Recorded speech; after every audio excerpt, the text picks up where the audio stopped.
afectados.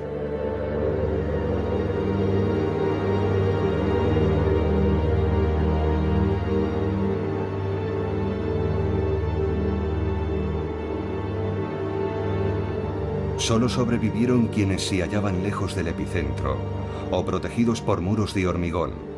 Al día siguiente de la explosión, el doctor Hachilla trata de ayudar a los heridos. Todos se ven afectados por un mal misterioso. 9 de agosto. Ayer, uno de nuestros enfermos se estuvo quejando todo el día de que le dolía la boca. Hoy le han aparecido numerosas microlesiones en la boca y bajo la piel. Cuando llegó al hospital, el paciente padecía solamente un gran cansancio. Aparentemente no tenía ninguna herida. Esta mañana otros pacientes han empezado a sufrir hemorragias subcutáneas, además de vómitos de sangre. Sin embargo, ninguno de ellos presenta ningún síntoma conocido.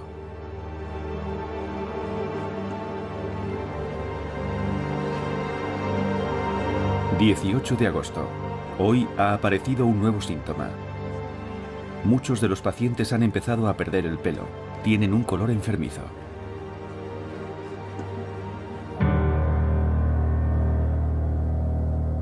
Los observadores enviados sobre el terreno por el ejército japonés no saben qué pensar.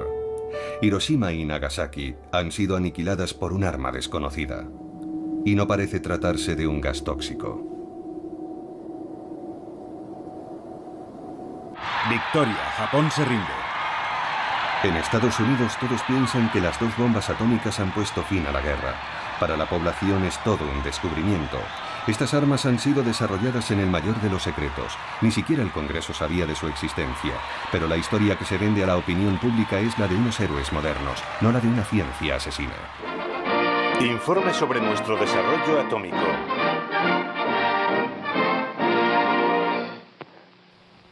El 16 de julio de 1945 en Alamogordo empezaba la era atómica. 20 segundos. Los doctores James Bryan Conan y Vannevar Barbush se encontraban entre el público. 5 segundos. ¡Fuego!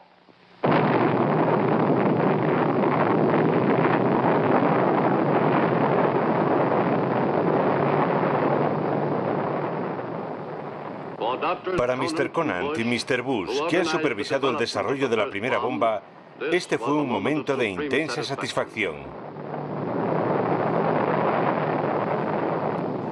Esta película de propaganda narra la historia de la bomba, en la versión del ejército estadounidense. Es una ficción.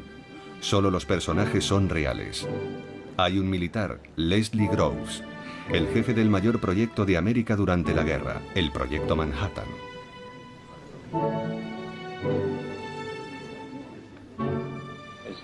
Como jefe del Proyecto Manhattan durante la guerra, yo era el responsable del desarrollo de la bomba atómica, del control de la energía atómica y de toda la seguridad. También está Robert Oppenheimer, el responsable científico del Proyecto Manhattan. Adelante, por favor. Control automático. Esta vez hay mucho en juego. Todo saldrá bien, Robert. Estoy seguro de que no nos vamos a arrepentir. Lo sabremos en 40 segundos. Corten. Su obsesión es saber si la bomba será eficaz. Y también está Bush, el político, el que hizo posible la bomba al impulsar la alianza entre militares, científicos e industriales, creando así lo que aún hoy se conoce como complejo industrial militar. De esta alianza nacerá la bomba atómica, un arma que va a cambiar el mundo.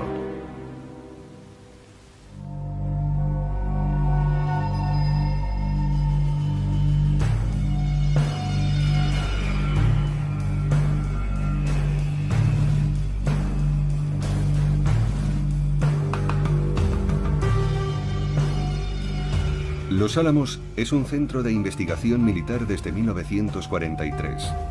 Por aquel entonces, el científico Oppenheimer convence al militar Groves de que es el lugar idóneo para construir un prototipo de bomba. En realidad, los investigadores disponen de medios casi ilimitados y van a dejar que la ciencia se desate y engendre un monstruo. Hiroshima había de ser destruida para demostrar que la bomba atómica era uno de los mayores éxitos científicos de todos los tiempos.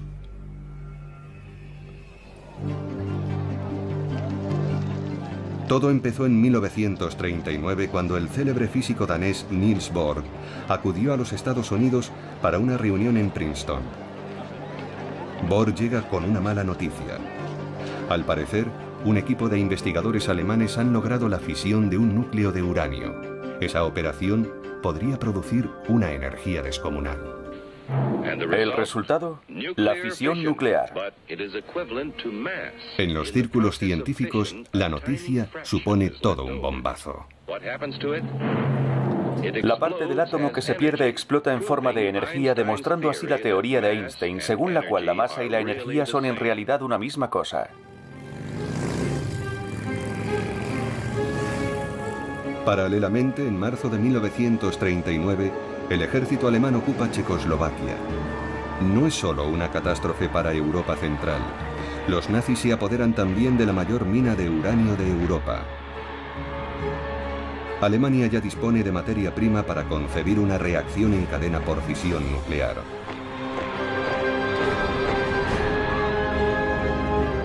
...1 de septiembre de 1939, Polonia es invadida. Entonces estalla la guerra. Guerra. Entre aliados y nazis empieza la carrera científica y militar. Pero en Estados Unidos, la opinión pública es muy hostil a una intervención en el conflicto europeo. Es un dilema para el presidente Roosevelt, pues debe respetar a sus votantes, pero también preparar a su país para toda eventualidad. Esta nación seguirá siendo neutral, pero no puedo pedirle al pueblo americano que tenga pensamientos neutrales. Albert Einstein es el físico más célebre de todos los refugiados en Estados Unidos. Como todos los exiliados europeos, judíos y no judíos, sabe de lo que es capaz Hitler. Por tanto, es imposible mantenerse fuera de la carrera armamentística. Empujado por el investigador húngaro Szilard, decide escribirle al presidente de Estados Unidos. Gracias a la labor de Joliot en Francia y Fermi y Szilard en América, ya es posible concebir una reacción nuclear en cadena en una masa importante de uranio, generando así grandes cantidades de energía y elementos nuevos de tipo radiactivo. Esto también podría conducir a la creación de bombas. Una sola bomba de este tipo podría ser transportada en un barco, explotar en un puerto y destruir el puerto entero y sus alrededores. Por aquel entonces, solo un puñado de investigadores entiende lo que está en juego, algo que cambiará el mundo. Un amigo de Einstein entrega personalmente la carta a la Casa Blanca. Roosevelt reacciona de inmediato. Lo que queremos es que los nazis no nos vuelen por los aires. Hemos de tomar medidas. Uno de los asesores científicos de la Casa Blanca es Vannevar Bush, quien se convertirá en uno de los 3 grandes pioneros de la era nuclear.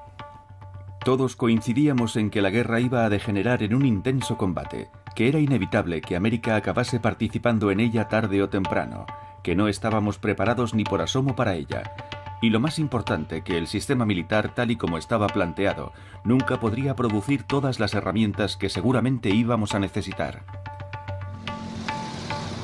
Bush, el político, preside la enormemente rica Fundación Carnegie. Decide reunir en una misma mesa a científicos, industriales y militares, los 3 pilares del futuro complejo industrial militar. Para tener éxito, Groves, el militar, está seguro de que hacen falta medios colosales y el mayor secretismo.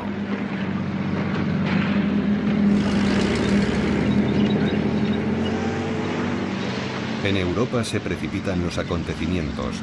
Durante el verano de 1940, la ofensiva relámpago de la Wehrmacht noquea a Bélgica y Francia en 6 semanas.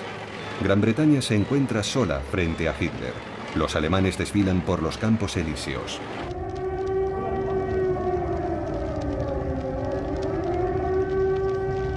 Sus aviones ya tienen a Londres en el punto de mira.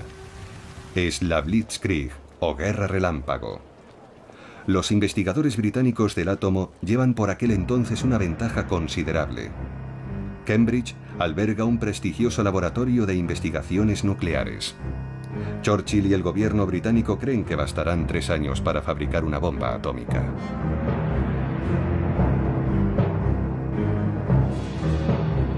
Pero es imprescindible que dichas investigaciones no caigan en manos de los nazis. Para contar lo que sucede a continuación, las películas de propaganda de la posguerra nos dan una vez más la sensación de estar siguiendo en directo un asunto ultrasecreto. Bush, el político, comparte con uno de sus colegas su preocupación por los ataques en Londres. Seguramente los alemanes estén trabajando en una bomba atómica.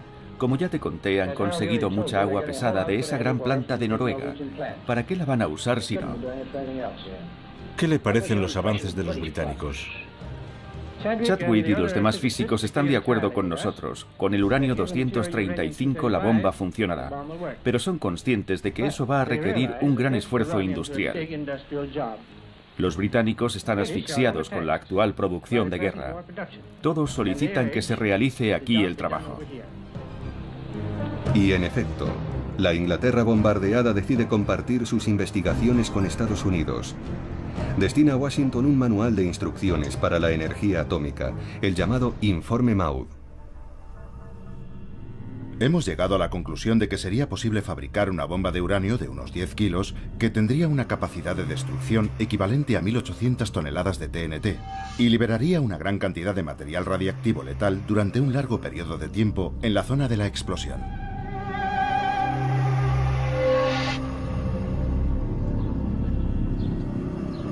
Frente a ello, Roosevelt toma una decisión política. Aunque su país sigue siendo celosamente aislacionista, el presidente da luz verde a la fabricación del arma atómica. El programa nuclear americano será emprendido al más alto nivel de Estado, sin rendir cuentas al Congreso de Estados Unidos. La censura militar se abate sobre la física nuclear. Esta desaparece de las páginas de las publicaciones científicas. Se impone un silencio absoluto por motivos de seguridad. Pearl Harbor, 7 de diciembre de 1941. El ataque sorpresa de los aviones japoneses pone fin a las últimas reservas. La ofensiva japonesa precipita la entrada de Estados Unidos en el conflicto mundial. Por fin, Roosevelt puede incorporarse abiertamente al bando de los aliados en guerra contra las potencias del eje, Japón, Alemania e Italia. La guerra no tarda en incendiar el Pacífico y se extiende por los 5 continentes. La maquinaria militar americana había sido puesta en marcha para proporcionar armas a los británicos. Ahora funciona a pleno rendimiento para responder a sus propias necesidades. La sede del ejército americano, el Pentágono, acaba precisamente de ser terminada. El jefe del proyecto es un militar pragmático. Se llama Leslie Groves. En septiembre de 1942 se le confía otra misión ultrasensible: acelerar las investigaciones nucleares contra Alemania. El nombre en clave es Proyecto Manhattan. Además, están llegando los primeros resultados. Los investigadores han aislado un nuevo elemento, el plutonio, más pesado que el uranio y más eficaz para fabricar una bomba. A la vista de las películas de propaganda de la posguerra, todo ello parece engañosamente inofensivo. Aquí tiene, General Groves, es plutonio. Es la primera vez que lo veo. Pero si no le importa, la próxima vez me gustaría que pusiese algo debajo. Al fin y al cabo, hay más de 50 millones de dólares dentro de ese tubo. Corten. Estas investigaciones requieren un ejército de científicos, ingenieros y técnicos. Para coordinar a esos equipos, Groves ha escogido a un profesor de física teórica de la Universidad de Berkeley, en California. Un hombre que incluso ha simpatizado con el Partido Comunista, Robert Oppenheimer. Este es catapultado a la cabeza del proyecto de investigación más ambicioso que haya conocido la ciencia. Es un genio, un auténtico genio que lo sabe todo. Puede hablar sobre casi cualquier tema. Solo hay 2 o 3 cosas de las que no sabe nada. De deportes, por ejemplo. La otra prioridad de Groves es encontrar materia prima para la futura bomba.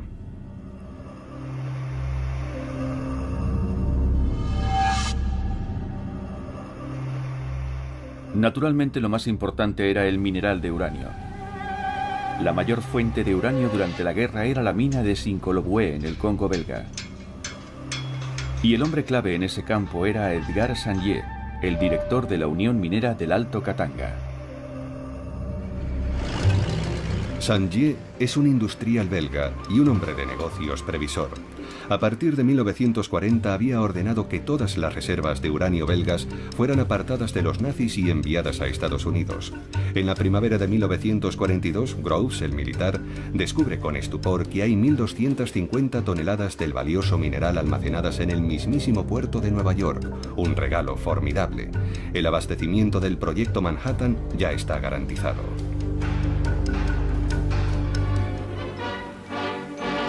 Paralelamente se produce un cambio esencial. Durante el verano de 1942 el Tercer Reich renuncia a su programa nuclear, salvo que los aliados no llegan a saberlo. Para Albert Speer, el nuevo ministro de Armamento y Producción de Guerra, los dirigentes nazis no han comprendido el cambio radical que suponía el arma atómica. Hitler me había hablado alguna vez de la posibilidad de una bomba nuclear, pero esa idea superaba sus capacidades intelectuales. Era incapaz de concebir el aspecto revolucionario de la física nuclear. A propuesta de los físicos especialistas en energía nuclear, renunciamos al proyecto de desarrollar una bomba, tras preguntar yo una vez más cuánto tiempo haría falta para conseguirlo, y que me contestaran que habría que esperar al menos 3 o 4 años. Berlín tiene otras preocupaciones más apremiantes. Para respaldar la ofensiva en el frente ruso, el Reich necesita petróleo, un bien aún más vital que el uranio de las minas checas. Y para ello Hitler tiene la mirada puesta en el Cáucaso en dirección a Bakú e Irán. Dupont de Nemours es uno de los gigantes de la industria americana, inventor del nylon y sobre todo principal fabricante de explosivos y municiones durante la Guerra de Secesión y las 2 guerras mundiales. Desde un principio se solicitó su apoyo para el proyecto Manhattan, al igual que el de Monsanto, Kellogg's y Union Carbide y otros grandes grupos americanos. Hiroshima debía ser destruida para consolidar el poder económico y político del complejo industrial militar.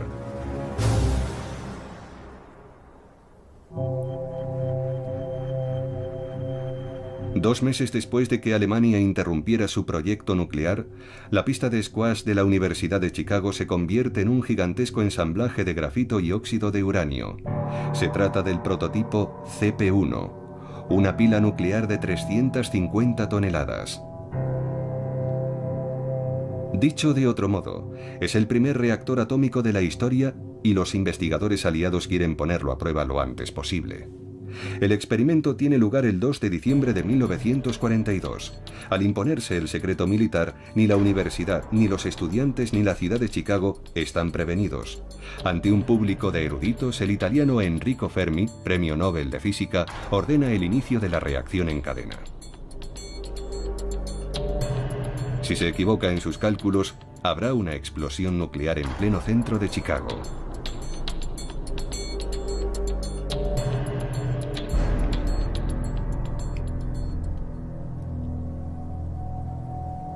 Todo sucede según lo previsto. Por primera vez en la historia, el hombre ha logrado dominar la energía nuclear. Sabíamos que nos disponíamos a desencadenar a un gigante. Sin embargo, al comprender que lo habíamos hecho realmente, tuvimos un sentimiento extraño. Entre los espectadores, otro hombre queda fascinado con el experimento. Se llama Crawford Greenwald. Es ingeniero químico en Dupont de Nemours. La concentración de neutrones en la estancia se elevó muy por encima de los límites autorizados y las radiaciones gamma justo por encima de los límites tolerables por un ser humano en un espacio de 24 horas. El resultado global fue mucho mejor de lo que se esperaba y para mí fue una experiencia muy emocionante. Greenwald, el industrial, asiste al experimento invitado por el general Groves. Para llevar el proyecto Manhattan a su fase industrial, Groves necesita un conglomerado acostumbrado a la confidencialidad y capaz de supervisar un equipo que manipulará cantidades importantes de uranio y plutonio, altamente radiactivos.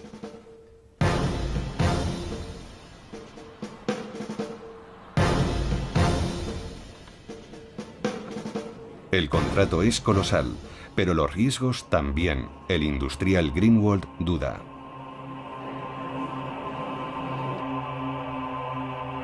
Para que no parezca que se está lucrando con la guerra, Dupont terminará firmando un contrato a cambio de $1 simbólico al año.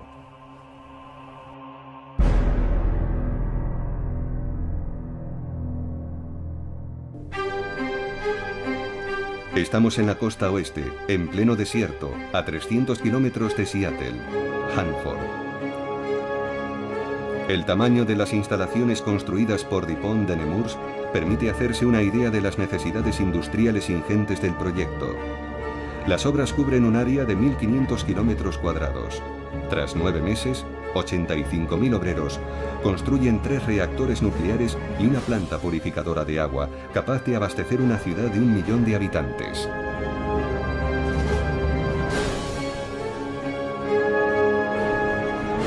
Decenas de miles de empleados duermen en la instalación. Todos tienen un contrato que les obliga a guardar silencio. Las conversaciones telefónicas son escuchadas y el correo es leído y censurado. Hanford es una planta de producción de plutonio.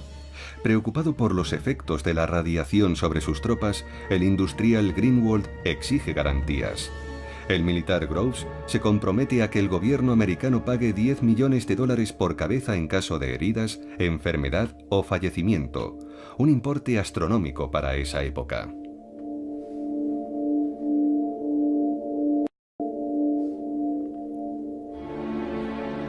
El proyecto Manhattan se reparte por toda la geografía americana. Esta otra unidad es gestionada por Monsanto y General Electric.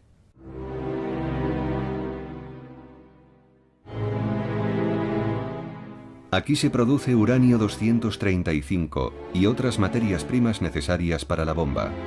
Hacen falta varias toneladas de uranio en bruto para fabricar 1 gramo de combustible nuclear.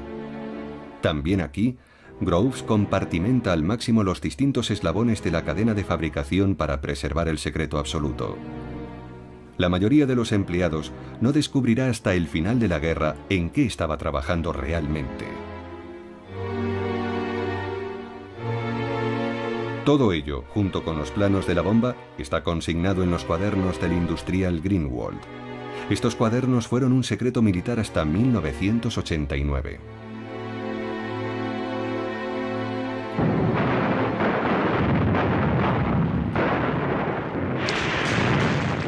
A principios de 1943 el viento de la guerra cambia de dirección. En el frente europeo la ola alemana que se dirigía hacia el Cáucaso rompe violentamente en Stalingrado. Agotado por el invierno ruso, el Sexto Ejército se rinde ante los soviéticos.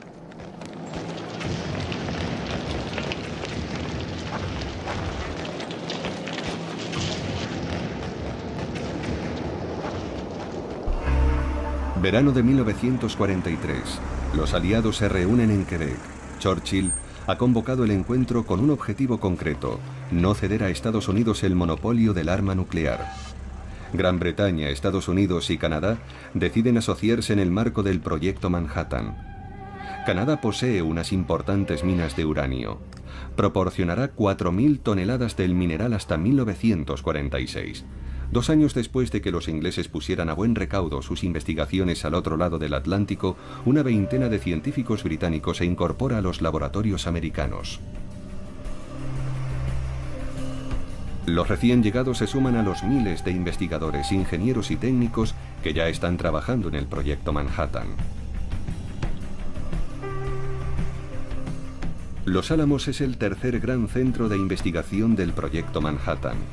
La vida se desarrolla en condiciones de alta seguridad, en familia, sin contacto con el exterior. La edad media es de 27 años. En este lugar ultrasensible convergen todos los materiales producidos en las distintas plantas industriales. Con ellos se podrán montar las primeras bombas atómicas. Entre los científicos llegados de Londres se encuentra el número K22, Klaus Fuchs. Nadie sabe que este joven físico alemán es un comunista que trabaja para Moscú. La geopolítica se instala en el mundo de los científicos. Sobre el terreno, investigadores y militares se plantean cuestiones muy concretas. ¿Qué arma construir? ¿Bombas de precisión para diezmar la flota enemiga? ¿O más bien un arma de destrucción masiva tal y como la describe el científico Oppenheimer a su amigo Enrico Fermi? Desearía hablarle de la cuestión de los alimentos contaminados por productos radiactivos. Recomendaría postergar el proyecto en la medida de lo posible. Considero que no deberíamos llevar a cabo el plan si no conseguimos envenenar la suficiente comida como para matar a 500.000 de personas.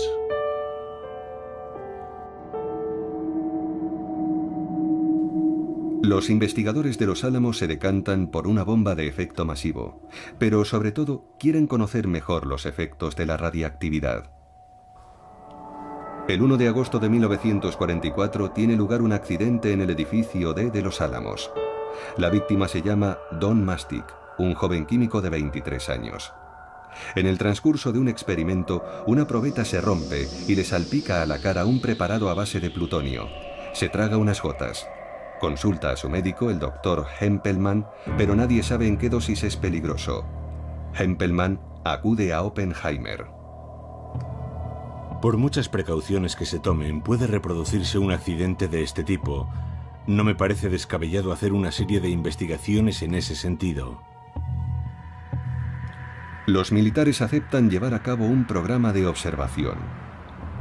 El problema más urgente es determinar la toxicidad de los materiales que estamos empleando. El uranio, el radio, el polonio y el berilio. Para ello es preciso estudiar la forma en que estos elementos pueden introducirse en el organismo, ya sea por ingestión, inhalación, absorción por la piel u otras formas.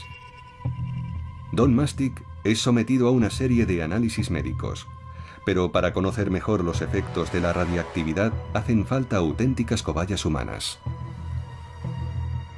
Sugerimos que se seleccione a un paciente del hospital de Rochester para inyectarle entre 1 y 10 microgramos de sustancia radiactiva y que sus excrementos sean enviados a nuestro laboratorio para su análisis.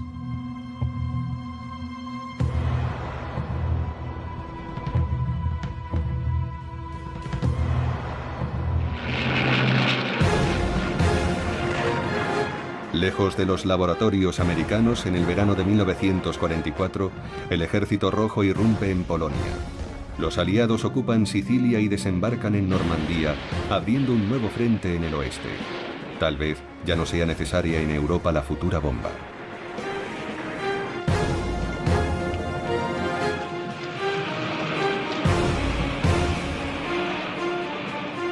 En el Pacífico, la Armada Americana se aproxima más laboriosamente a Japón.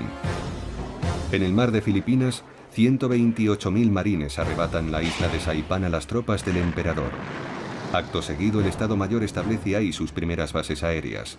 Tokio está al alcance de los bombarderos B-29, pero sigue negándose a rendirse. Roosevelt sabe que en política los mayores secretos terminan siempre destapándose. Ya lo había anticipado Lincoln antes que él. Nadie puede engañar a todo el mundo todo el tiempo. Cuando la bomba salga a la luz, habrá que sacarle partido. Con ella, América podrá dictar sus condiciones tanto a enemigos como a aliados, empezando por Stalin. Hiroshima deberá ser destruida para dar a América una ventaja decisiva frente a los soviéticos. En el verano de 1944, Churchill y Roosevelt se reúnen en Hyde Park, cerca de Nueva York. Para ellos, las derrotas alemanas no cambian nada. El proyecto Manhattan debe llevarse a cabo a toda costa. La idea de que el mundo debería ser informado sobre el programa nuclear con el objetivo de llegar a un acuerdo internacional sobre su control y su uso es inadmisible. La cuestión debe seguir siendo considerada ultrasecreta. Pero cuando por fin esté disponible la bomba, tal vez pueda usarse contra los japoneses, tras una madura reflexión, y avisarles de que habrá nuevos bombardeos, mientras no se rindan. Más de un año antes de los bombardeos de Hiroshima y Nagasaki, los políticos confirman el objetivo señalado por los militares. Será Japón. En el otoño de 1944, en plena debacle alemana, el general Groves envía una unidad especial al frente europeo. En Estrasburgo realiza un descubrimiento crucial oculto en el hospital de la ciudad, un laboratorio de física alemán. El científico de la tropa comienza inmediatamente a examinar los archivos. Según los documentos alemanes, el programa nuclear nazi ha sido interrumpido hace 2 años. Las tan temidas armas de destrucción masiva de Hitler no llegaron a existir nunca. Con ellas se evapora la amenaza que había justificado el proyecto Manhattan. En la conferencia de Yalta, Churchill y Roosevelt aún no pueden usar la baza de la bomba. y los informadores de Stalin aún no le han desvelado todos los secretos del proyecto Manhattan. Los aliados y los soviéticos empiezan a repartirse el mundo antes del inicio de la era nuclear. Stalin se muestra interesado por los territorios chinos ocupados por los japoneses. Se compromete a atacar al ejército japonés 90 días después de la caída de Berlín.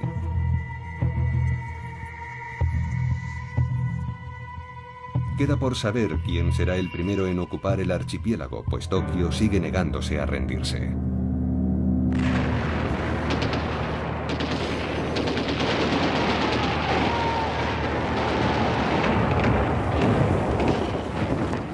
En el Pacífico, la conquista de Iwo Jima es larga y difícil. Pero ahora los B-29 de las fuerzas aéreas estadounidenses tienen el terreno despejado para bombardear suelo japonés.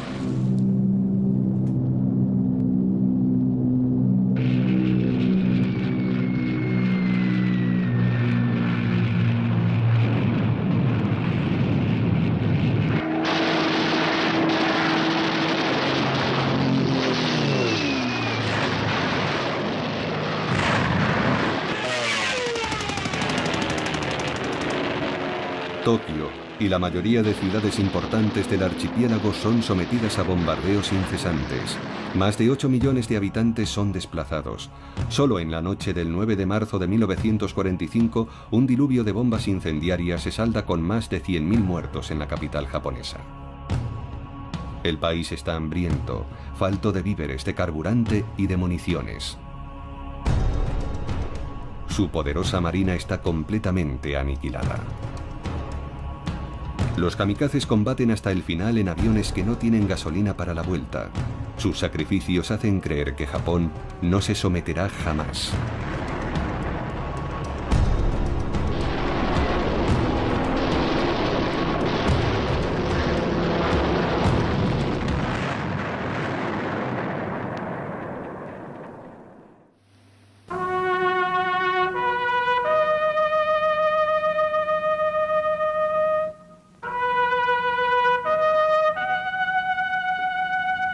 Roosevelt muere el 12 de abril de 1945.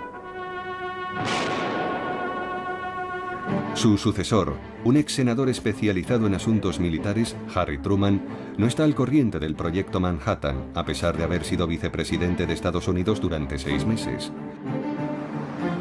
Su secretario de guerra le revela que Roosevelt le ha legado un secreto aplastante. Stimson me dijo que quería hablarme de la existencia de un enorme proyecto en desarrollo. Un proyecto relacionado con la elaboración de un nuevo explosivo con un poder destructivo casi inconcebible. Eso fue todo lo que pudo confiarme entonces, y su declaración me dejó perplejo. Pero Truman no tardará en comprender la ventaja estratégica inédita que le confiere la bomba atómica. El que será su ministro de Asuntos Exteriores, James Burns, un allegado a Roosevelt, está convencido de ello. Burns me dijo que el arma podría ser tan poderosa como para barrer potencialmente ciudades enteras y exterminar poblaciones a una escala sin precedentes. Y añadió que pensaba que la bomba podría darnos los medios para dictar las condiciones del fin de la guerra. El propio Burns escribe el discurso de investidura de Truman. La perspectiva de disponer pronto del arma suprema refuerza la intransigencia americana. Alemania y Japón pueden estar seguros, más allá de toda duda, de que América seguirá luchando por la libertad hasta que no quede una sola bolsa de resistencia.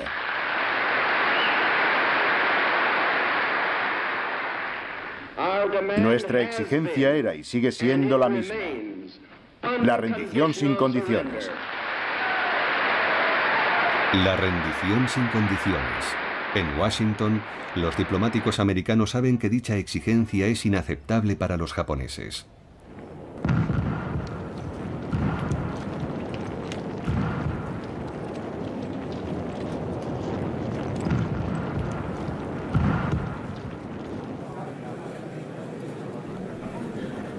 El 8 de mayo el mundo conoce la capitulación de Alemania.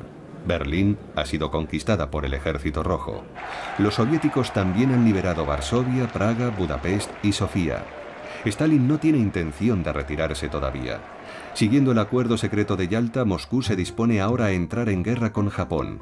Las tropas soviéticas empiezan a confluir en Manchuria, en el noreste de China.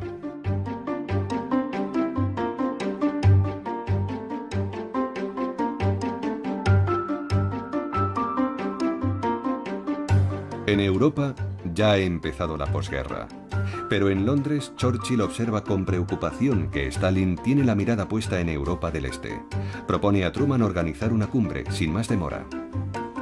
Me parece difícil abordar estas cuestiones por correspondencia. Propongo una conferencia entre los 3 jefes de Estado lo antes posible. La respuesta de Truman es sorprendente. Estoy de acuerdo con usted en que sería deseable organizar un encuentro entre los 3 jefes de Estado. Sin embargo, por el momento, me será extremadamente difícil ausentarme de Washington antes de finalizar el año fiscal, el 30 de junio. Sorprendido por el inmovilismo del nuevo presidente, mientras Stalin sigue moviendo sus piezas en el ajedrez europeo, Churchill insiste. Creo que la reunión debería celebrarse en junio y espero que su año fiscal no la retrase. Truman trata de ganar tiempo. Le comunica a Stalin que no estará disponible hasta mediados de julio. Churchill está furioso.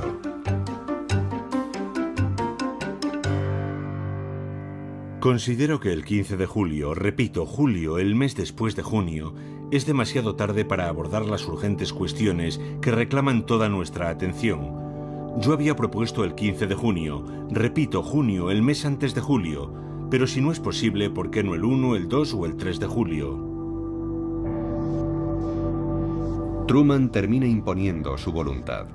La reunión tendrá lugar en Potsdam, cerca de Berlín, el 15 de julio. El 15 de julio también es el día escogido para la primera prueba de una bomba de plutonio en Álamo Gordo. Truman desea conocer el resultado de la prueba antes de la cumbre de Potsdam.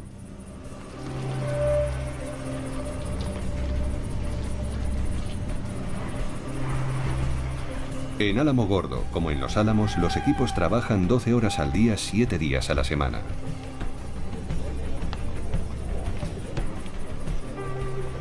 Así lo cuenta Oppenheimer.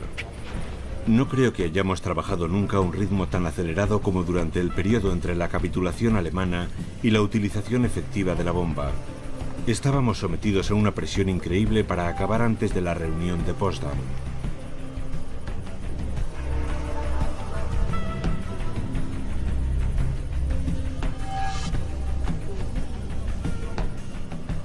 Washington ya no se plantea si hay que usar o no la bomba atómica contra Japón, sino cuándo y, sobre todo, cómo. Los objetivos no deben haber sido destruidos por bombardeos anteriores. También es deseable que el primer objetivo sea de un tamaño tal que los daños se limiten al ámbito de aplicación. Así determinaremos mejor la potencia de la bomba. Hasta la fecha, 3 ciudades relativamente intactas han sido designadas como objetivos: Niigata, Kokura e Hiroshima. La prueba debe ser eficaz desde el primer bombardeo. Para las fuerzas aéreas estadounidenses, Hiroshima presenta muchas ventajas. Es un buen objetivo, y su tamaño es tal que una buena parte de la ciudad puede quedar dañada. Las colinas circundantes podrían producir un efecto de reverberación que aumentaría considerablemente los daños. Queda por saber si hay que advertir a los japoneses. Algunos científicos en Chicago son partidarios de ello.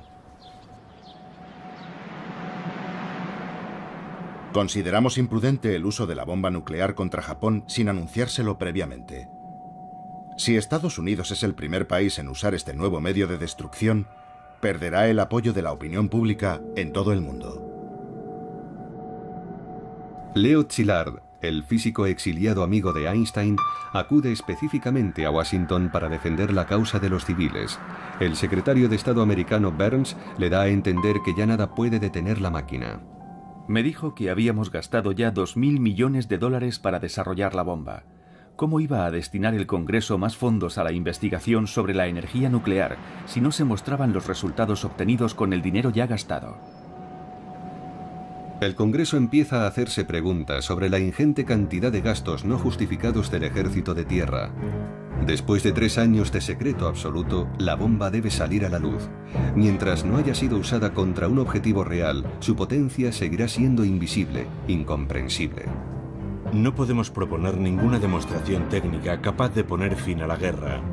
La única alternativa que vemos es el uso militar directo. Los responsables políticos y científicos son unánimes. Hay que utilizar la bomba. Se está configurando un nuevo mundo. El 1 de junio de 1945 el secretario de Guerra lo declara ante los industriales y los científicos. Las implicaciones del proyecto Manhattan van mucho más allá de la actual guerra. Hay que mantener intactas las plantas industriales existentes, formar reservas importantes de materiales de uso militar, industrial y técnico, y por fin abrir el camino al desarrollo industrial. América ya está preparando el futuro. La bomba atómica desempeñará un papel central en él, y la perspectiva de una industria nuclear a gran escala empieza a perfilarse.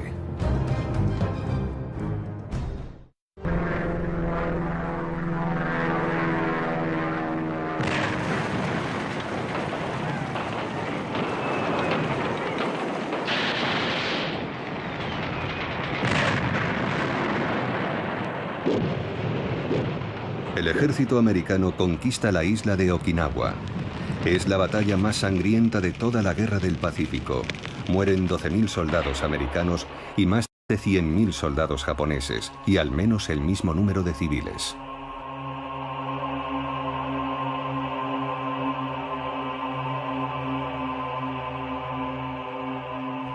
Okinawa era la última muralla antes del desembarco de las fuerzas americanas en el archipiélago japonés. En Tokio, el Palacio Imperial busca por encima de todo una forma de negociar el fin de la guerra sin sacrificar al emperador. Así lo hace saber a través de Moscú unos días antes de la conferencia de Potsdam. El 7 de julio, Truman y su secretario de Estado, Burns, embarcan en el acorazado Augusta con rumbo a Potsdam. Allí descubren que los japoneses han remitido un telegrama muy urgente a su embajada en la Unión Soviética. Hoy nos ha llegado la primera prueba real de que los japoneses desean poner fin a la guerra. Un mensaje interceptado que envió el ministro de Asuntos Exteriores, Togo, a Sato, su embajador en Moscú.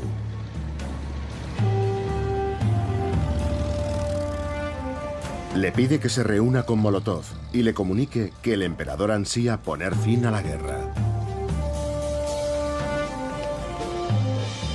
Asimismo, Togo asegura que el término capitulación sin condiciones propuesto por los aliados es el único obstáculo para el cese de las hostilidades y que de mantenerse es inevitable que los japoneses sigan combatiendo.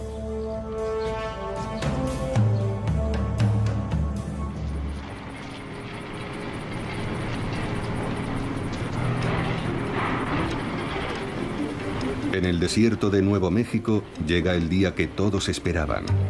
Todo está listo para el primer ensayo nuclear jamás llevado a cabo. El nombre en clave de la prueba es Operación Trinity. El general Groves rememora los últimos preparativos. El ensayo había sido programado para las 4 de la madrugada del 16 de julio. La idea era que a una hora tan temprana, una explosión llamaría menos la atención de los observadores eventuales, ya que la mayoría de la gente estaría durmiendo. Contábamos con que habría un inmenso relámpago de luz, pero no pensábamos que sería lo bastante poderoso como para despertar a la población.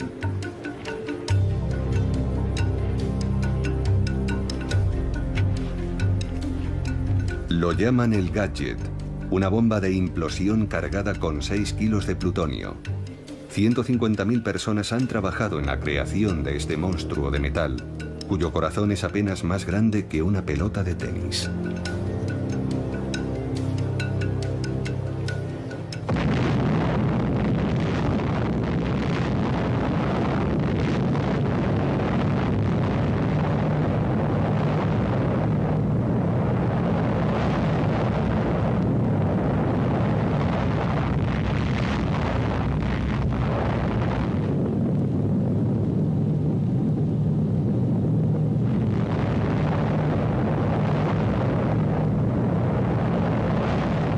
La bola de luz fue visible en un radio de hasta 300 kilómetros.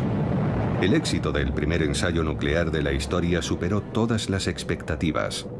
El hombre ha adiestrado una nueva fuerza de la naturaleza. El proyecto Manhattan ha dotado a Estados Unidos del arma absoluta, pero el secreto ha de ser mantenido, hoy más que nunca.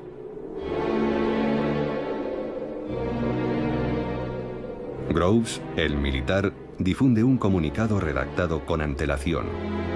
Ha explotado un polvorín situado en los confines de Alamogordo.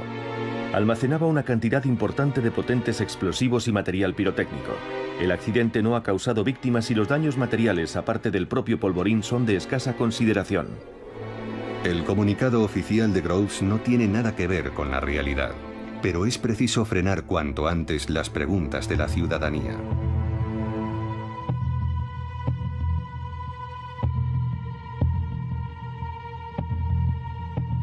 Truman y Burns llegan a Potsdam ese mismo día. Reciben al instante un telegrama encriptado procedente de Alamogordo. La operación tuvo lugar por la mañana. El diagnóstico es aún reservado, pero los resultados parecen satisfactorios y ya superan las previsiones. Durante su primera entrevista con Stalin, Truman aún no ha asimilado todo el alcance de esas palabras. La conferencia sigue su curso.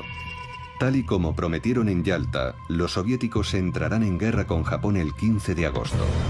Pero las noticias que van llegando desde Nuevo México en las horas y días siguientes cambian por completo las coordenadas de la situación. Churchill percibe inmediatamente un cambio en la actitud de los americanos. Solo comprende el porqué al día siguiente, al leer el informe completo del general Groves. Ahora sé lo que le pasó a Truman ayer. Durante la reunión, tras leer el informe, se convirtió en otro hombre. Empezó a dictar sus condiciones a los rusos y más generalmente se hizo con las riendas del debate. El secretario de Estado Burns lo recuerda así. El presidente y yo ya no teníamos tanta prisa por ver entrar a los rusos en guerra tras el anuncio del éxito de la prueba nuclear. Para Truman, la bomba atómica se ha convertido en la gran baza de la diplomacia americana. Ese mismo día escribe en su diario: Desde luego, es bueno para el mundo que no hayan sido los secuaces de Hitler o los de Stalin los descubridores de la bomba atómica. Parece la cosa más terrible jamás descubierta, pero podemos convertirla en la más útil. Truman ya no necesita el respaldo soviético para doblegar a Tokio, pero aún queda por probar la bomba antes de que un Japón totalmente arrinconado entregue las armas. 2 días más tarde, Groves envía otro telegrama a Potsdam. Dependiendo del estado de preparación del paciente y las condiciones atmosféricas, la operación podría tener lugar en cualquier momento a partir del 1 de agosto. Comienza la cuenta atrás. La orden de soltar la bomba es transmitida el 25 de julio a las fuerzas aéreas estratégicas en el Pacífico.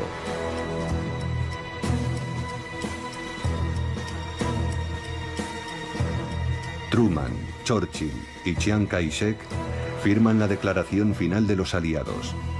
La Unión Soviética de Stalin ni siquiera ha sido invitada a participar en la redacción del texto.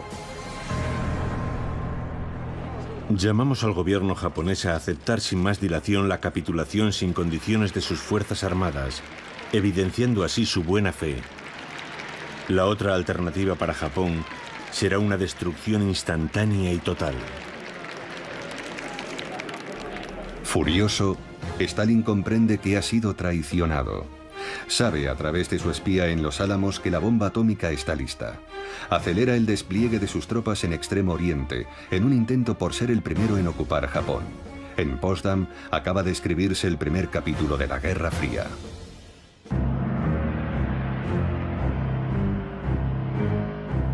Descubrir armas nuevas forma parte del arte militar.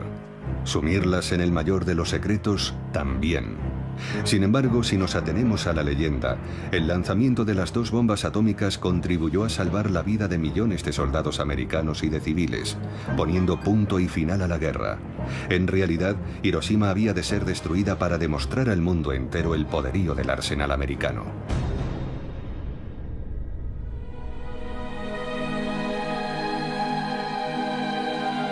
El aeropuerto militar americano de Tinian.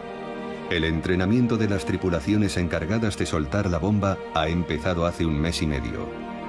Little Boy, La bomba destinada a Hiroshima pesa más de 4 toneladas. Es una bomba de uranio. Salió de Los Álamos en piezas sueltas y ha sido ensamblada aquí en Tinian, en medio del Océano Pacífico.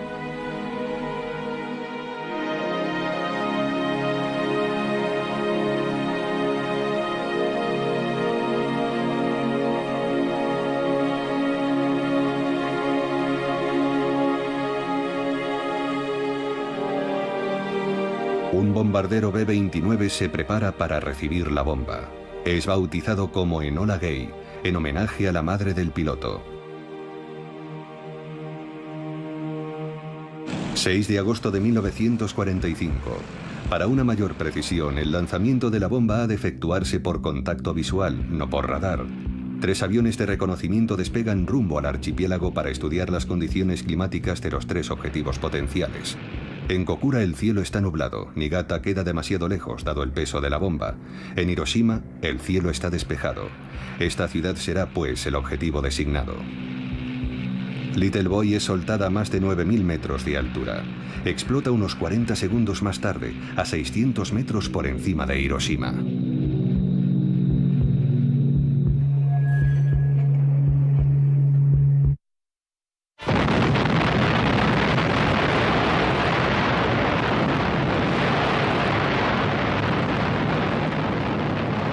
La bola de fuego liberada por la explosión nuclear alcanza una temperatura de 1.000.000 de grados centígrados. Se propaga a una velocidad superior a la del sonido, quemando todo el oxígeno a su paso. Es como si estuvieran haciendo un sol en la superficie de la Tierra.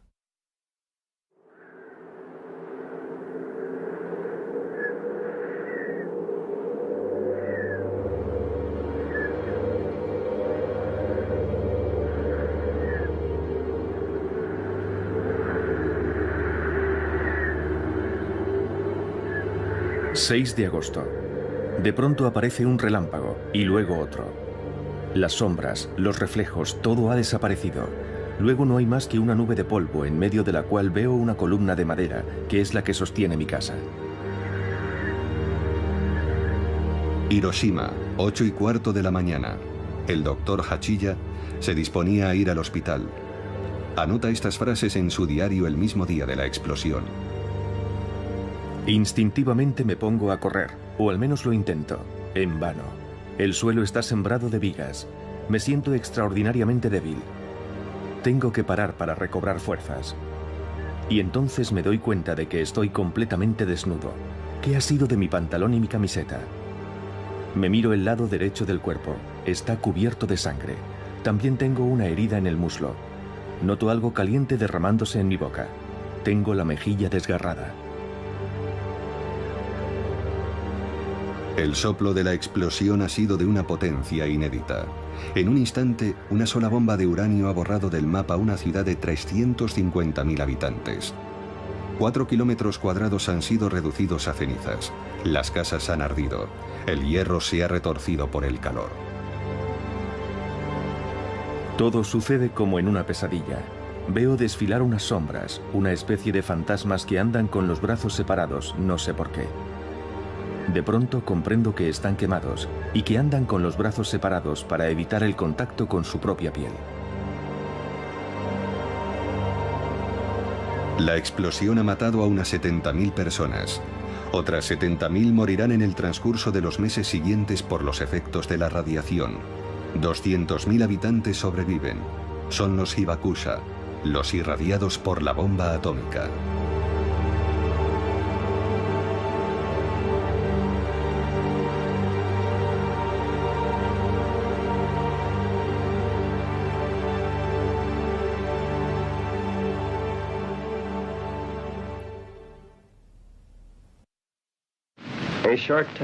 Un avión americano acaba de lanzar una bomba sobre la ciudad de Hiroshima, destruyendo su utilidad para el enemigo. La potencia de esta bomba es superior a la de 20.000 toneladas de TNT. Es una bomba atómica. Es la dominación del poder elemental del universo. A los 2 días de la explosión de la bomba en Hiroshima, los soviéticos declaran la guerra a Japón. 1,5 millones de soldados atraviesa las fronteras de Manchuria, ocupada por Japón desde 1931. Las tropas japonesas no se defienden, faltas de municiones, se rinden ante los soviéticos. En la base de Tinian, la segunda bomba está lista por fin. La concepción de Fat Man es muy distinta a la de Little Boy. Es una bomba de plutonio, como el gadget de la Operación Trinity. Es menos cara que Little Boy, es más eficaz, y su producción en masa es más fácil. Hay que probarla a toda costa. Ya solo falta la dedicatoria del general Groves. Se la transmite desde Estados Unidos a su brazo derecho, el coronel Farrell. Para Hirohito, con todo mi cariño.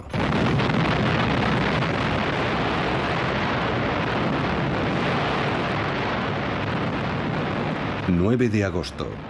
Pasadas las 11 de la mañana, a bordo de un B-29, un cámara filma el champiñón atómico encima de Nagasaki.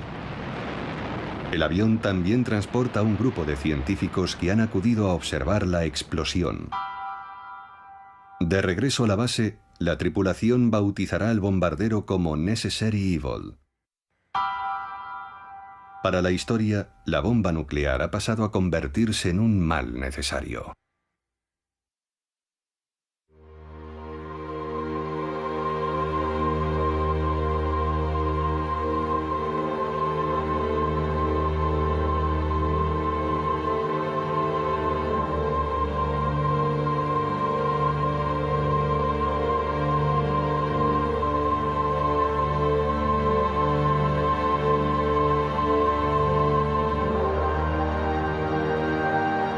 En Nagasaki, 80.000 habitantes mueren en el acto o en los 4 meses siguientes.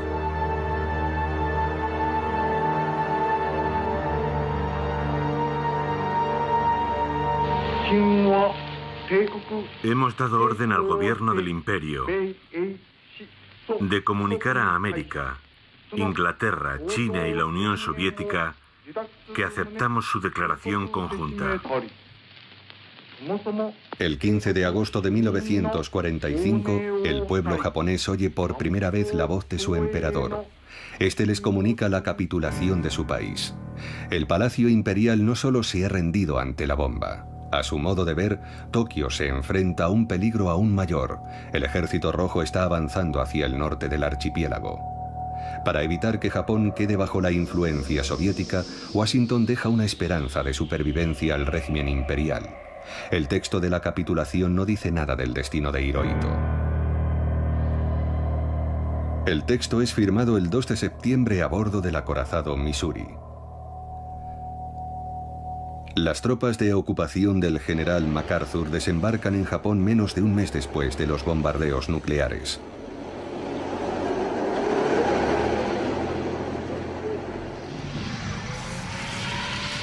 Pero los primeros extranjeros en llegar a Hiroshima y Nagasaki son los periodistas. El australiano Peter Barchett queda horrorizado ante los síntomas que presentan los supervivientes. En Hiroshima, 30 días después de la primera explosión atómica que ha destruido por completo una ciudad y conmocionado al mundo entero, los habitantes que no han sido tocados directamente por la deflagración sufren atroces dolores y siguen muriendo por razones aún desconocidas que solo podemos describir como una peste atómica. El ejército se apresura a contraatacar. El brazo derecho de Groves en Japón, el coronel Farrell, convoca al periodista y manda publicar un rotundo desmentido. En Hiroshima, los que debían morir ya han muerto. A principios de septiembre ya nadie está padeciendo los efectos de la radiactividad.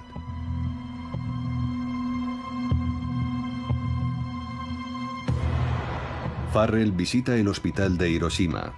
El personal médico lo acribilla a preguntas. A mediados de septiembre aconseja a su jefe, Groves, que extienda las operaciones de apaciguamiento. Ayer en Hiroshima nos reunimos con los médicos japoneses. El profesor Suzuki nos preguntó si la explosión no habría liberado algún tipo de gas tóxico. Para poner fin a esta clase de especulaciones, hemos contestado formalmente que no se habían utilizado gases tóxicos. Hacemos pública esta información y sería conveniente que ustedes desempeñaran la misma labor con los aliados. La máquina de la propaganda entra en funcionamiento. Hay que tranquilizar a todo el mundo mientras las tropas americanas se instalan en el país. En Estados Unidos, la operación de propaganda también empieza a dar sus frutos. Los responsables del proyecto Manhattan consiguen vender a la prensa la proeza tecnológica de los Álamos. El 11 de septiembre de 1945, el militar Groves y el científico Robert Oppenheimer organizan para la prensa un viaje a la zona cero de Nuevo México.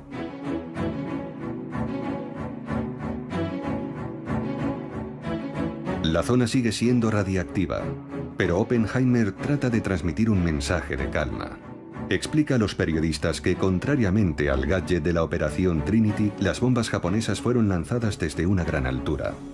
No deberían darse efectos comparables a los de las armas químicas, ni envenenamiento de la Tierra por los elementos radiactivos, ni las demás atrocidades que suelen acompañar las grandes explosiones.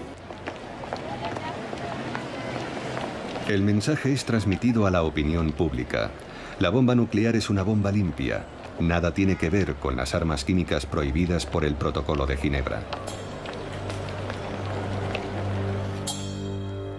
Mientras tanto, van llegando más militares a Japón para filmar y analizar los efectos de la nueva arma.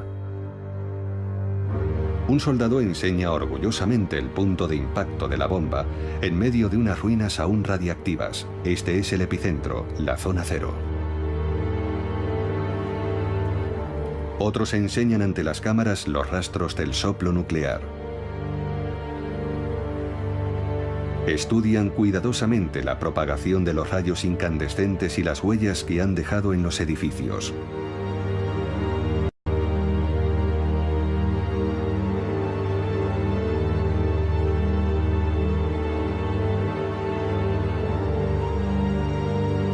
Ante la prensa, las fuerzas de ocupación niegan rotundamente la persistencia de la radiactividad. Mientras tanto, los observadores americanos siguen midiéndola meticulosamente.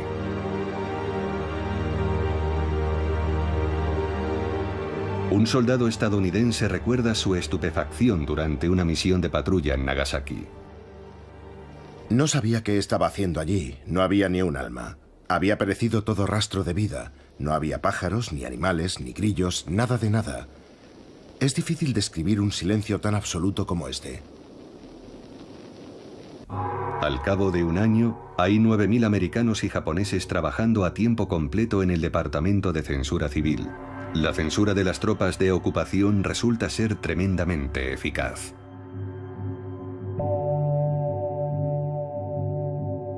En los periódicos de Hiroshima se retiran los caracteres de imprenta correspondientes a los términos bombardeo atómico y radiactividad. Durante casi 10 años, ningún japonés podrá leer una línea sobre los supervivientes irradiados, los hibakusas. Tras el fuego atómico, se abate una cortina de plomo sobre Hiroshima y Nagasaki.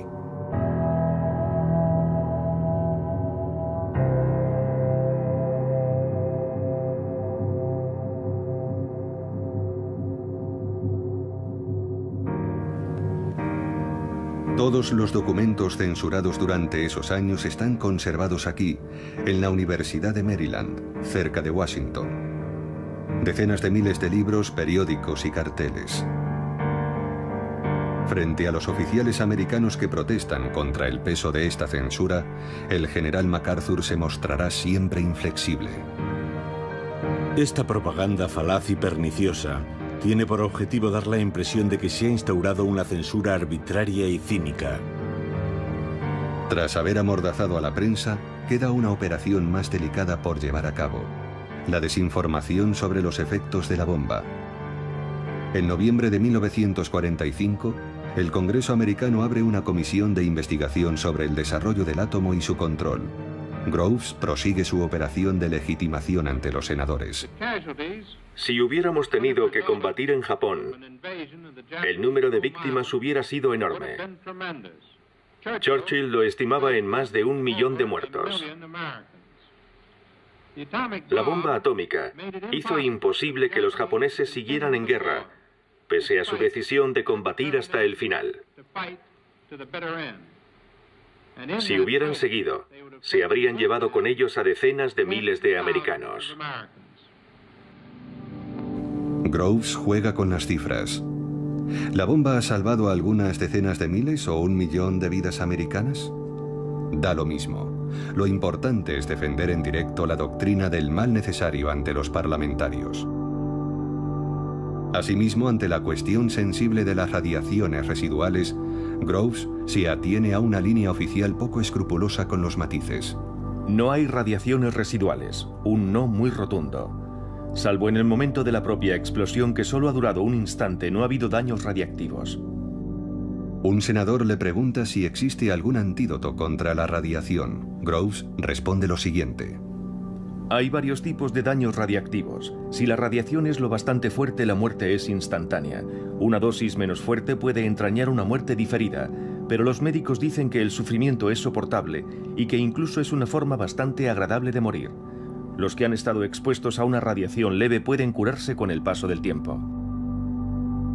¿Pero es solo cuestión de tiempo o han de someterse a un tratamiento? Es cuestión de tiempo. Si una persona que trabaja con materiales radiactivos es irradiada accidentalmente, le basta con un periodo de baja para curarse. Los senadores terminan adhiriéndose a las tesis de Groves.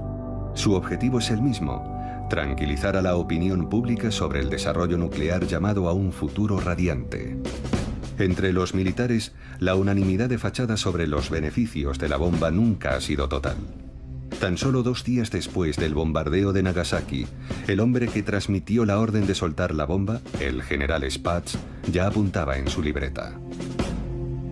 Cuando se discutió sobre la bomba atómica en Washington, estando yo presente, no era partidario de usarla.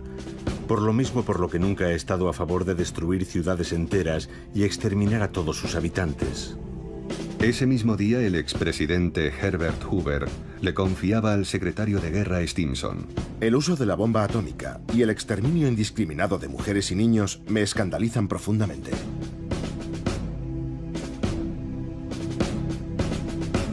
Stimson es el único responsable político que ha permanecido en su cargo durante todo el proceso del Proyecto Manhattan. En el verano de 1946, se le pide que firme un artículo para frenar la polémica en torno a la bomba. El texto es publicado en la revista Harper's Magazine.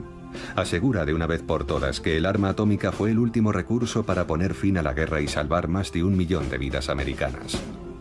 En privado, Stimson confesará no reconocerse en este texto, en gran medida inspirado por los responsables del Proyecto Manhattan.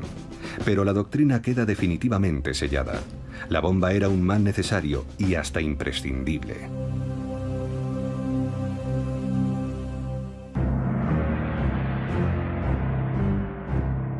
En Nueva York, un congreso reúne a científicos, industriales y militares en torno a la cuestión del futuro del átomo. A finales de 1945, los hombres que concibieron la bomba en la sombra se congratulan en público y ya empiezan a preparar el futuro.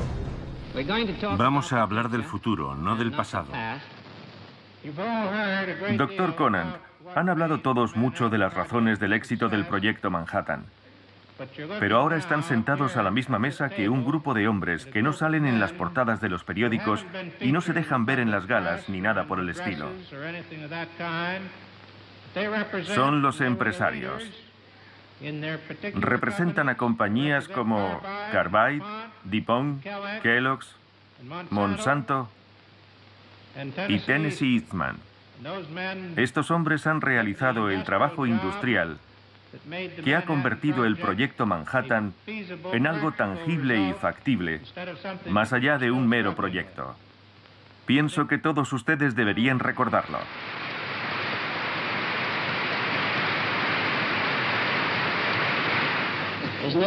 No veo ninguna diferencia entre resolver los problemas de la construcción de una bomba atómica, lo que ya era una tarea enorme, y resolver los problemas del uso de la energía atómica con fines pacíficos. Pacíficos. Esta palabra clave cierra la página de Hiroshima para inaugurar la vía de una industria nuclear civil. En agosto de 1946, Truman crea la Comisión de Energía Atómica de Estados Unidos, o AEC, formada por civiles. La guerra ha terminado. Los generales abandonan todos los puestos de decisión. En enero de 1947, la AEC toma el mando de las plantas industriales militares de Hanford y Oak Ridge. La energía nuclear saldrá a conquistar el mundo y se convertirá en una potencia industrial y económica. El juramento hipocrático obliga a salvar vidas humanas, no a usarlas a modo de cobayas. Sin embargo, eso fue lo que ocurrió en Hiroshima y Nagasaki.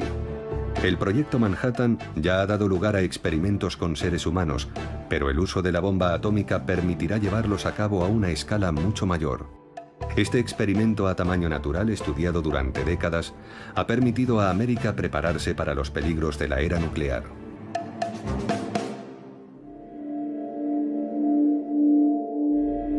Para comprender ese secreto, hay que remontarse a los inicios del proyecto Manhattan. Ya entonces, los científicos, así como los industriales, están preocupados por los efectos de la radiactividad sobre el cuerpo humano. Exigen que se practiquen experimentos concretos. El joven científico que había tragado accidentalmente algo de plutonio fue solo el primero de una larga serie. Los radiólogos quieren conocer la dosis máxima de radiación tolerada por el cuerpo. Abril de 1945. Por fin ha llegado el día del primer experimento con un cuerpo humano. Hemos podido corroborar con precisión los datos del laboratorio.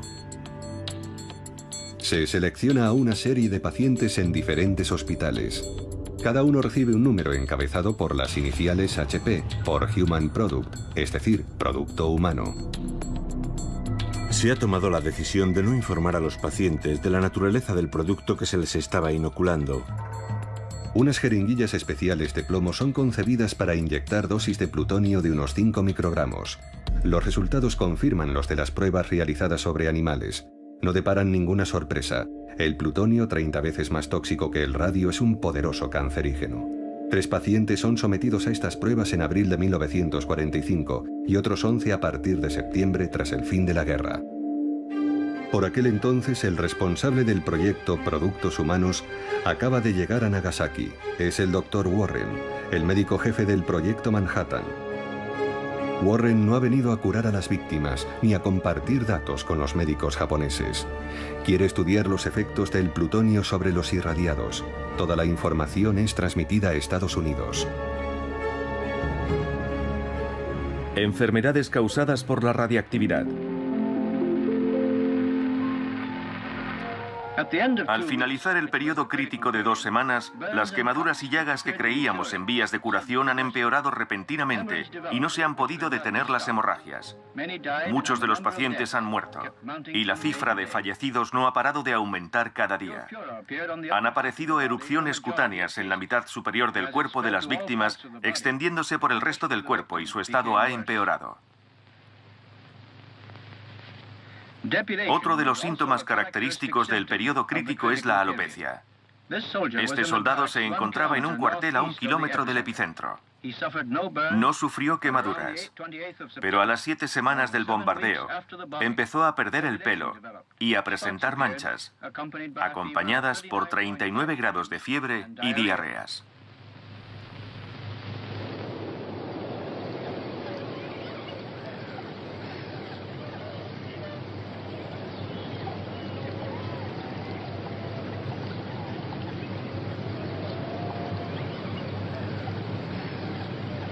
Los asistentes de Warren recopilan informes médicos, toman muestras y filman la evolución de los síntomas. Examinan individualmente a cada paciente para averiguar dónde y cómo se halló expuesto a la bomba atómica o la gravedad de sus quemaduras. Todos esos datos son cuidadosamente consignados y clasificados como secretos de defensa. Un médico japonés, el Dr. Hida, lo recuerda así. El director del hospital nos comunicó una orden del Ministerio de Sanidad que debíamos observar todos, tanto los pacientes como los empleados. Los daños provocados por los bombardeos de Hiroshima y Nagasaki son un secreto militar americano. Nadie debe comunicar lo que ha visto, oído o sabe sobre la realidad de estos daños, ni oralmente, ni por escrito, ni en dibujo, ni en foto. Los que desobedezcan serán castigados.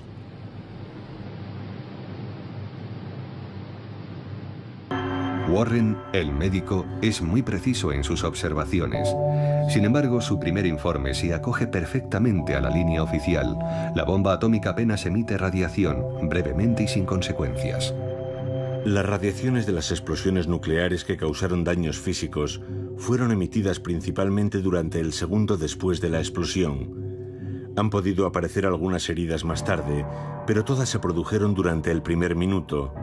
Las radiaciones procedentes de la fisión y las causadas por objetos que se encontraban cerca del epicentro de la explosión no han causado víctimas. Esto ha quedado demostrado definitivamente. De regreso a Estados Unidos, Warren retoma los ensayos con seres humanos empezados tras el fin de la guerra. En el hospital de Rochester se construye un ala especial a este efecto, custodiada por los militares. Hasta el verano de 1947, 11 pacientes recibirán en ella inyecciones de plutonio. 3 de ellos morirán antes de completar el primer año del experimento. Por miedo al escándalo, la recién formada Comisión de Energía Atómica, la AEC, decide enterrar el informe. Es preferible que no sea divulgado ningún documento relacionado con los experimentos con humanos, ya que podría tener un efecto negativo en la opinión pública o entrañar consecuencias judiciales. Los documentos relacionados con este campo de trabajo han de ser clasificados como secretos.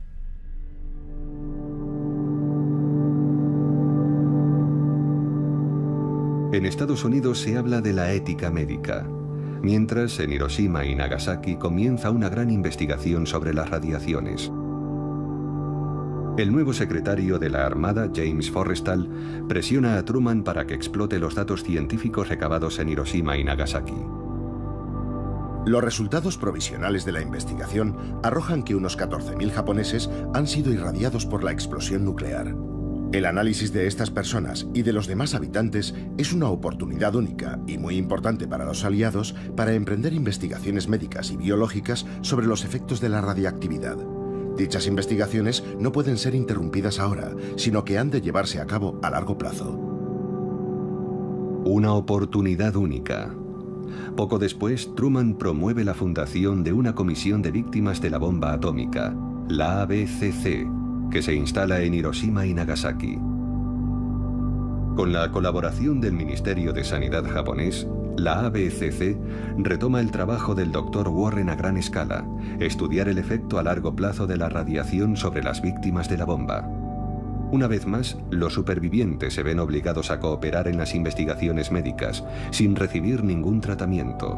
Una vez más, los datos recabados son clasificados, recopilados, archivados y enviados a Estados Unidos. América se prepara así para enfrentarse a los nuevos peligros de la era nuclear. Los bancos de datos médicos de la ABCC fueron secreto de defensa hasta 1975. En 1973, un informe confidencial de la ABCC explicaba la vital importancia de esta labor para futuras generaciones. Desde el punto de vista de la protección contra la radiación, es importante y útil conocer las consecuencias a largo plazo de las bombas atómicas. Las observaciones sobre el cáncer, el envejecimiento acelerado, las alteraciones citogenéticas y las mutaciones en los descendientes deben proseguirse al menos durante toda la vida de los supervivientes. Estos conocimientos pueden aplicarse a las futuras políticas sanitarias de las naciones donde el progreso genere indirectamente catástrofes radiactivas. Progreso. Ya ha sido pronunciada la palabra. Será el leitmotiv del boom de la posguerra y de la Guerra Fría. El progreso a toda costa sin consultar a los pueblos. Y el paroxismo del progreso es la energía nuclear.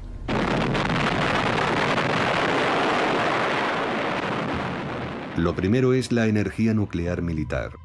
A finales de los 40 se abre la carrera armamentística a una velocidad exponencial.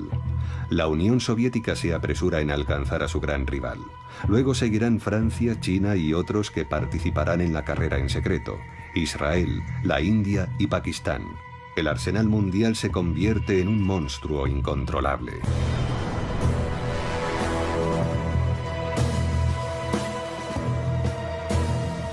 También simbolizan el progreso las nuevas centrales, que abastecen a numerosos países con una energía milagrosa, inagotable e inocua. Con la ayuda de su antiguo enemigo, Estados Unidos, Japón se convierte en el tercer productor mundial de energía. Pero Fukushima vuelve a sumir brutalmente al país en la pesadilla atómica. En Hiroshima, la antigua ABCC es hoy todo un referente internacional sobre las normas de protección contra la radiactividad.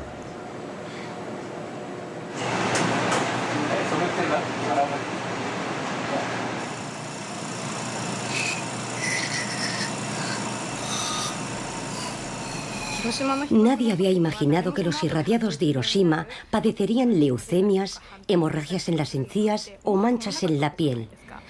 Pero ahora sabemos bien que en una zona determinada y con una dosis determinada de radiación surgirá tal o cual problema. Los habitantes de Fukushima están preocupados porque piensan en el riesgo de padecer cáncer. Recuerdan las imágenes de Hiroshima, las quemaduras, las bocas desdentadas, los cadáveres. Supongo que están muy angustiados porque se imaginan que les puede ocurrir lo mismo. Cada 2 años, desde hace 35, el señor Nakanishi se somete a una serie de análisis médicos en la antigua ABCC, convertida en el centro de investigación sobre los efectos de la radiación. Mi madre me dijo que estaba a unos 3,5 kilómetros del epicentro en el momento de la explosión. Yo tenía 3 años. Me contó que estaba fuera y fui irradiado. Al poco tiempo perdí todo el pelo. Cuando estaba en la escuela primaria, muchos compañeros de clase murieron de leucemia. Eso me hizo pensar que también podía sucederme a mí. Pero lo que más me impactó fue cuando tenía 20 años y un amigo de mi edad murió. Eso me asustó mucho. Se puede morir por la bomba atómica más de 20 años después.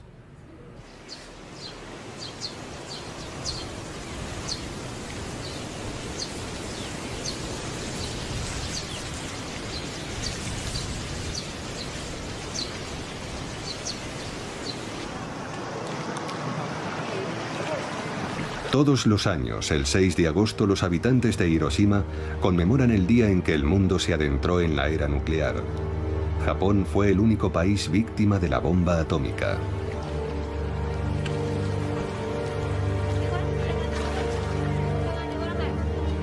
En Hiroshima y Nagasaki, estas lámparas de papel son depositadas en el río para apaciguar las almas de los desaparecidos.